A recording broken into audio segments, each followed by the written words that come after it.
Hi, and welcome back to Married After Kids. Thank you so much for being here with me today.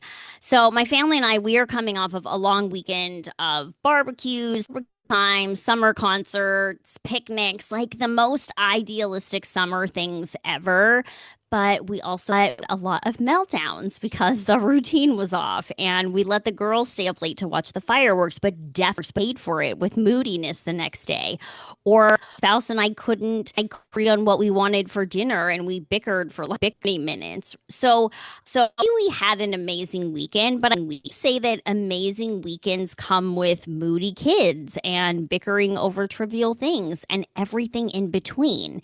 It's both and all and everything all at the same time. And I feel like so often we want just the good, or we think if a bad thing happens, it just out and now it's all bad. Or if it's bad, it feels like the day was spoiled. But very rarely that's the case. And the sooner that we can embrace the both and the all, the more I think that we can enjoy the good moments in it.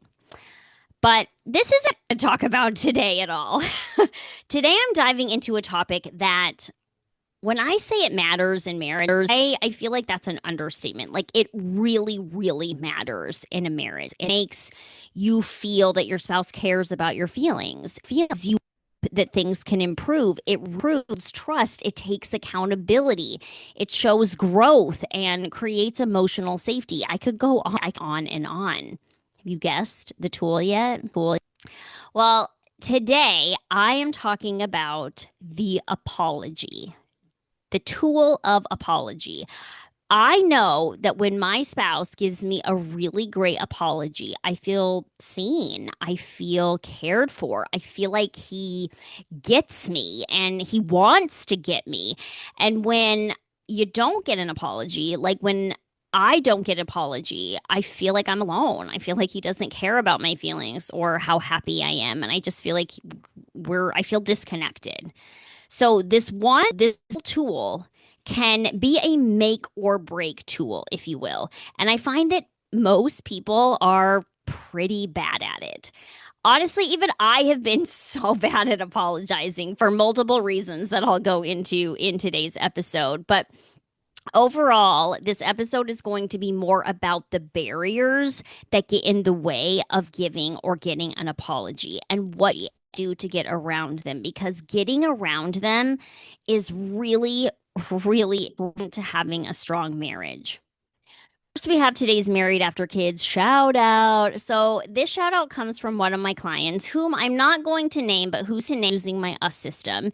They used their first card and had their first conversation and said, and this was the husband that is saying this to me, that it was the best conversation that they have ever have come to their needs and being a team. That's the like emotionally or the mental load that they set a timer for 15 minutes. They folded laundry while they were talking, all their kids were even in the room, and it was still the productive conversation that they have had. They didn't fight. He said, but for the first time they really heard heard each other. They felt like they were really really and felt like it was productive. Like they had some productive things to move forward. And he said that he already can't wait for the next one. Healthy marriage doesn't mean that you need to have or make all of this time that you don't have. It don't even mean more date, more. It means having the right conversations, the right connection points, and just showing up for each other in the right ways. And this is what the US system helps you to set up. It is self-run, so you get all the instructions and blueprints and prompts, and then you just fit it in when it works best for you. These are prompts that have really worked in my own marriage, so it's super exciting for me to see how it's working for others now as well. And you can get your own system with a link in the show notes. Okay, you all know how important an apology is, right? Like even think about it. Think about how you feel when you get a really good one, or you don't get. You think about how that makes you feel. Well, the other day, okay, I actually have to go even further back. So, like 2 weeks ago, I spent all of this time, like making a grocery list. I went grocery shopping, putting it all away, right? And my spouse comes up to me as I'm putting it away and was like, "Oh, why did you have a small bag of spinach?" And then, no joke, his next comment to me was, "Ew, I don't eat that kind of chip." And he may not have said this, but what my brain heard was you did a terrible job. Messed up. Appreciative. I'm not appreciative of, why can I not say that word? I'm not appreciative of any of the work you did. At the time, this is what like my like telling me, right? But I know he wasn't actually saying any of those things. His comments were annoying for sure, but I don't need to make a big deal about them. Like that wasn't something that I was gonna like need to deal with. This is one of those grace moments. So I moved on. Well, last night, out of nowhere, he comes up to me and he says, I know it happened a while ago. I'm sorry that I questioned you about gingies. You worked really hard to make sure that we have what we need each week. And that was just so insensitive of me. I just keep thinking back and I can't believe I did that. I'm really thankful that you spent for us and I value you each. Right? Here's the thing. I honestly had forgotten that it had happened. So open. I was holding anything. Him saying this made me feel so good. I felt so loved and like he gets me. He has to get me. He is about what and how I feel. Right? Like he's been thinking about this. And it had such an that even as I'm telling you this, I feel it because it was so nice. And this wasn't even a time when my feelings were particularly hurt or like I even felt like I needed one. And so if that can have that big of an impact, you don't need one. The times that you do need one, they matter. An apology matters. But I find that this is such a challenge for so many couples. I have had clients tell me that like they have a hard time apologizing. I've had clients tell me that their spouse never apologizes like ever. I have had people tell me that they over apologize. So we're all over the map. But what for sure is a tool that is this important in relationships shouldn't be all over the map, right? We need to have the nailed. So that's what I'm going to help you do. And we're going to do it in the context of the biggest things that get in the way of getting or giving a good apology. So, first one. This is the one that I hear the most. The biggest barrier that I encounter, if you will, is people not wanting to say sorry for whatever reason. Maybe it's a pride thing. Maybe it's an ego thing. I asked my clients and just Instagram this, and this was the number one thing that came up, right? My spouse apologizes because of pride, not agreeing that they did anything wrong. This is so my spouse. Like, if he doesn't agree with, like what went down, he doesn't feel like that's to apologize, like that kind of thing, right? So you get the ones whose spouse never apologizes, or maybe they only apologize if they agree with your feelings, which is not a thing. I have been on both ends of the spectrum. I have had a really hard time apologizing, and I've like over apologized. But for me, think about not apologizing. It's my push button because it was very safe or sorry, it was very unsafe to fail. Like my heart still starts beating hurts more when I think about it. I've worked on this a lot. But what that means or meant was that saying sorry registered as a failure in my brain for so long. Again, failure was unsafe and bad, so I wouldn't say it. It wasn't that I didn't care about my partner. It wasn't that I didn't, think that they deserved that. It was like my It's still something that I battle quite often, actually.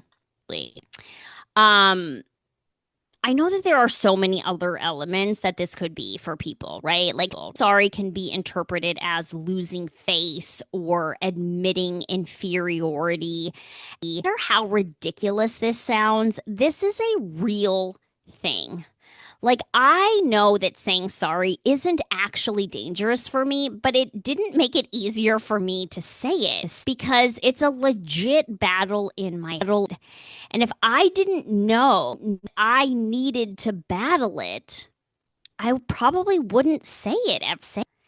And for many, and I would say men stereotypically are more likely to do this and feel this, but that to not admit fault or to appear inferior, whatever, can really get in the way of making a good apology, a necessary apology. So I'm going to talk about how I get around this here in a little bit. But another thing that comes up that gets in the way of a good apology is like saying it, and there isn't follow through. Like they say, but then nothing changes. I don't trust that apology, or now that apology doesn't feel good or genuine because I don't think it don't actually be different. I had a client whose spouse was so comfortable with her emotions that he would just apologize to end the conversation. Not necessarily because he was sorry, he would just be in like fight or flight mode at that point that he didn't even know what he was sorry about, but he just wanted out of the conversation. He wanted the conversation to end. And so she would feel better hearing it, but then he would kind of forget, right? Like he wouldn't actually like make the like, and then he would do the thing again and again, and she would say to me like, I don't believe his apologies. They're mean to me at this point. And it's because it didn't feel genuine anymore. And if anything, it felt manipulative, like he just wants to shut me up kind of thing. And it's kind of true, right? So, this is a giant barrier that I know comes up for a lot of people. Again, we're going to talk about what to do here in a little bit. But another barrier when it comes to good apologies is men and women apologize differently. And there are a lot of losses to this one, so stick on here. So, first, women tend to apologize more than men.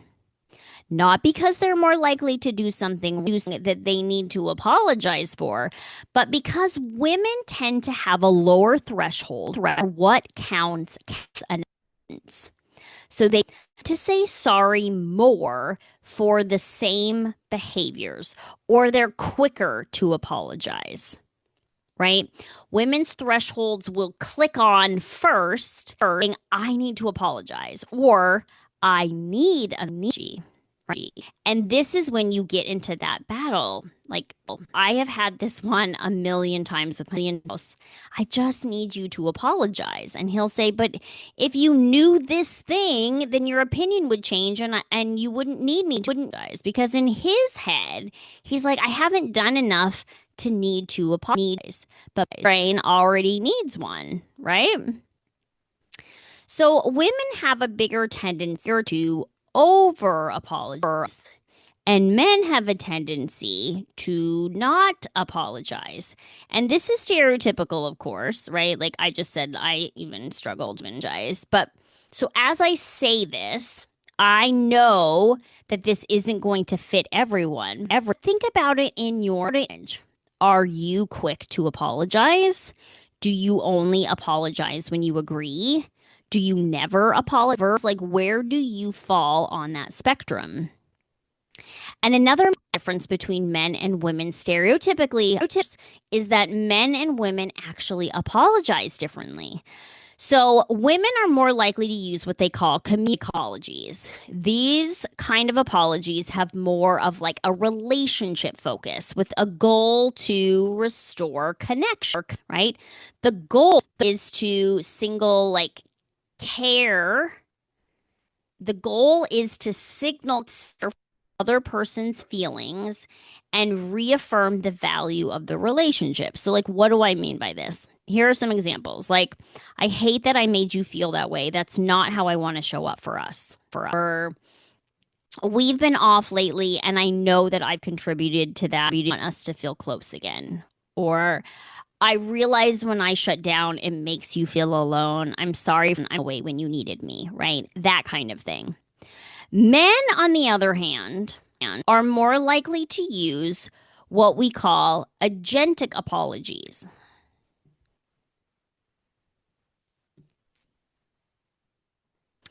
So men and are more likely to use what they call agentic apologies. And so these focus on action, responsibility, to fixing the problem. They are direct and individual or logic oriented, which makes sense, right? And the goal of them is to take ownership and show accountability. So examples look like this, like, I shouldn't have snapped at you, that was on me. Or I dropped the ball on picking up the groceries. I'm sorry, I'll take care of it tomorrow. Or you're right, I was late again. I'm going to set an early set so it doesn't happen next time. Right? You see how they're different?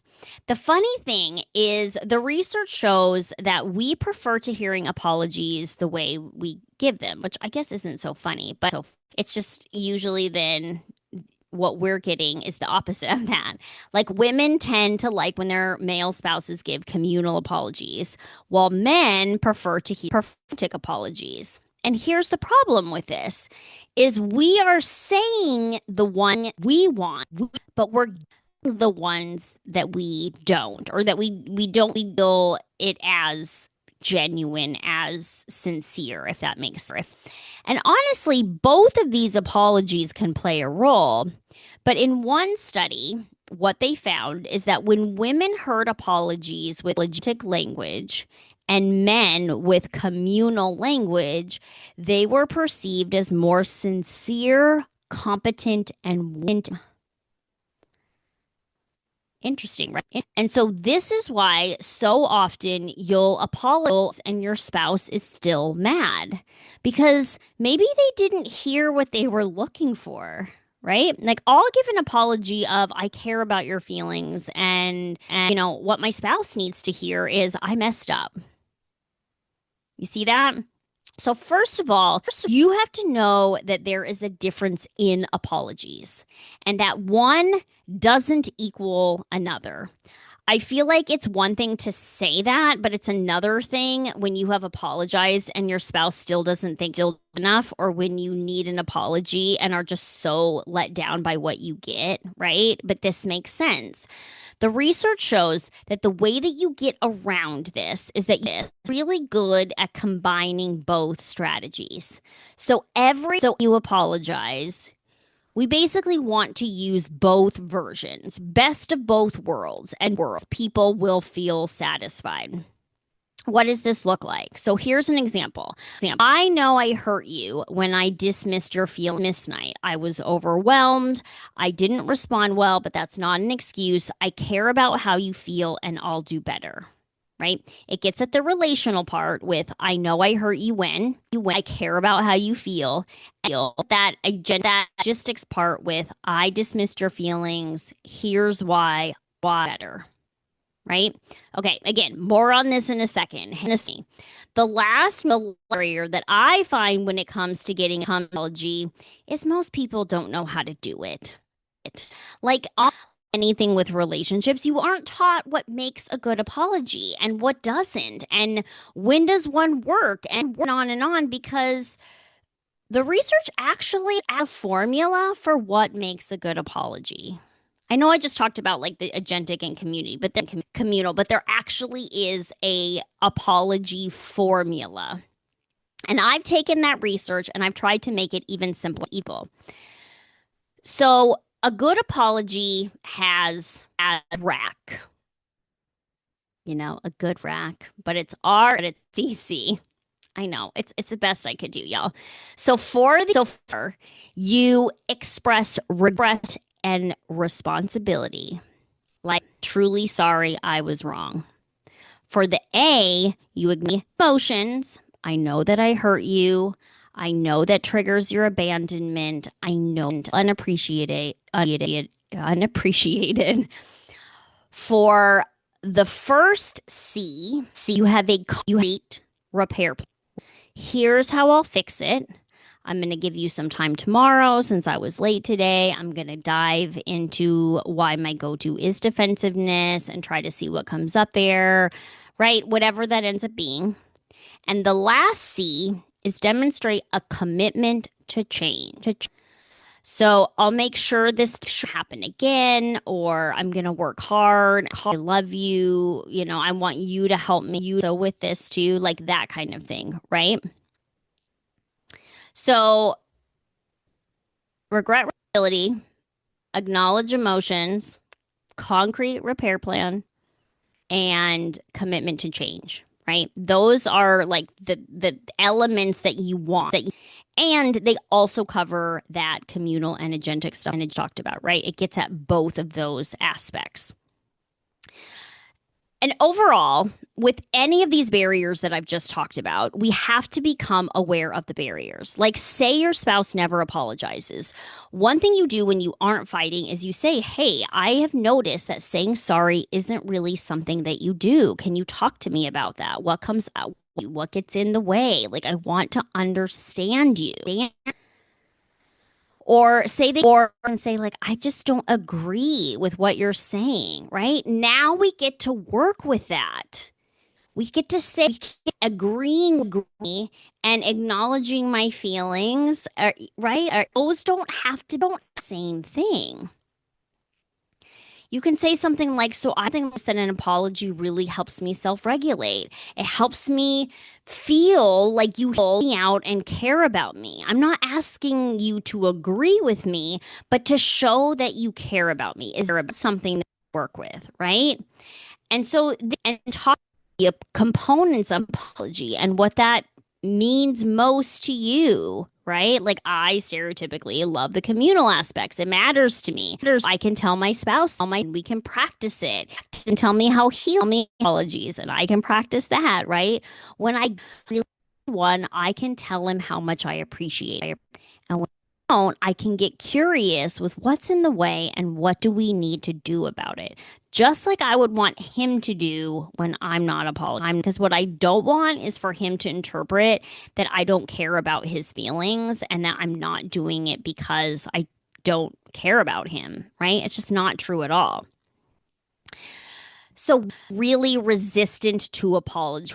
This is what I recommend. The first thing that I want you to do is get really good at validating your own experience to yourself. So often what I is that we wait for, like for your spouse to acknowledge your feelings. And when they don't, it feels like you're being held emotionally hostilely. But ultimately, they don't need their apology to validate your reality and your experience. Like, you can do this by saying to yourself, what happened mattered. I'm allowed to be hurt no matter what he says. He can disagree with me and my feelings are still there and justified. Like, you have to get really good at that. Again, we don't want to just want to for somebody else to do because one that's turning over everything to somebody else. I don't like that. The next thing I like to focus on is recognizing intention from impact. This one gets my spouse a lot. He'll say like, well, I didn't mean to hurt your feelings, so I shouldn't need to apologize. So when I'm talking to my spouse about mention this, you did to hurt me, but it changed the fact I feel hurt right now, right? And so, right, it really helps if you were to ignore that like this, blah, blah, blah. I hear what you're saying. I care about your feeling, about, whatever you want to say there, whatever would be good to you. I know that I just talked about how you need all of these elements of a good apology, but we're cute and emotional. And so you might not do the whole. I'll have clients who want really apology and their spouse never, but they your change or they show up differently. They say it in other words, right? So can things also start to feel like maybe you can keep working, but like also focused on, I need you to say this, that now you can't have a conversation that needs to happen, or you're missing the ways that they are things, right?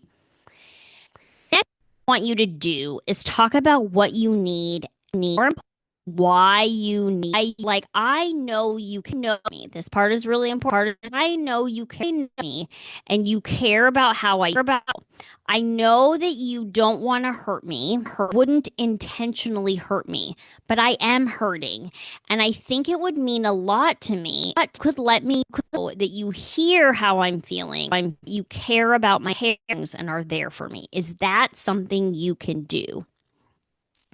Again, I'm not asking you to say that I'm right. I'm not even asking you to say the word sorry, right? Sometimes that is a trigger point for people. Have these conversations out apology when you aren't in the position to need one. Makes sense, right? Overall, the big barriers that get in the way of good apology is pride or ego or whatever getting in the way of saying it but not following up, which causes you to lose trust, which that in that situation is we are communicating. Because if they're like, oh, I forgot to do the dishes, it's like, but now I feel like I can't trust you. Oh, we're talking about the same thing. Yeah. Another difference between men and that apology is effective, and then also just knowing how to apologize. Ever been taught to apologize? I know I certainly was not until I started this stuff so that I could teach others. So to open this, have conversation about what feels good to both of you, what gets in the way. Seek to stand each other. Know that the main goal is not action. Like understanding your spouse, understanding deeper level. Like there's almost nothing connecting than that. Like what gets in the what can I understand? Because I'm gonna, ridicule, make me feel bad. Because I really want to know you, right? Big. Before I go today, I do have a marriage question for you that was submitted by a fellow. Today's question is I told my spouse about the mental load, the changes. He will change me. My standards are too high. I even said he doesn't believe in the mental load. I feel so alone. What do I do? So I know how frustrating and responsible can be. It's like a knife to the heart, right? And you see this as just the beginning of the conversation, not the end. If you don't believe mental load, this is where you start. Like they obviously don't know and don't it. They need it. Learn it would make sense that they aren't doing anything because they don't know what it is. They don't know what to look. Don't know, right? Like it's just not in a thing. Or maybe they've said that they would do something and then they do it, right? Now you know you have to tackle this. Hey, what gets in the way here? Like, again, this is a trust thing for me. How do we make this right? You're having right conversation. First, I help my clients with conversation scripts for how to deal with these specific situations, but can't do is say, oh, well, I tried for work and for to get more resilient and like you suck and right, like it has to be the beginning of the conversation. You have to figure out what is getting in the way so that you can actually fix it. A work system. If it's something that they have to learn, and this is important too, like no one ever learns anything when they're being yelled at, right? So are you having the conversations that are conducive to learning, right? Are you setting good boundaries? You pick all the slack. There are so many things that help you here, but you have to have the mindset that you need to keep going. Keep going and get support if you need to. All right. Thank you so much for being here. Truly from the heart. I will never be able to say enough. Please tell me your thoughts on this episode, and I can't wait to hear the conversation that you all have about apology. Take care of your marriage this week, and I'll be back next week with another Married After Kids topic for you. Love you, friend.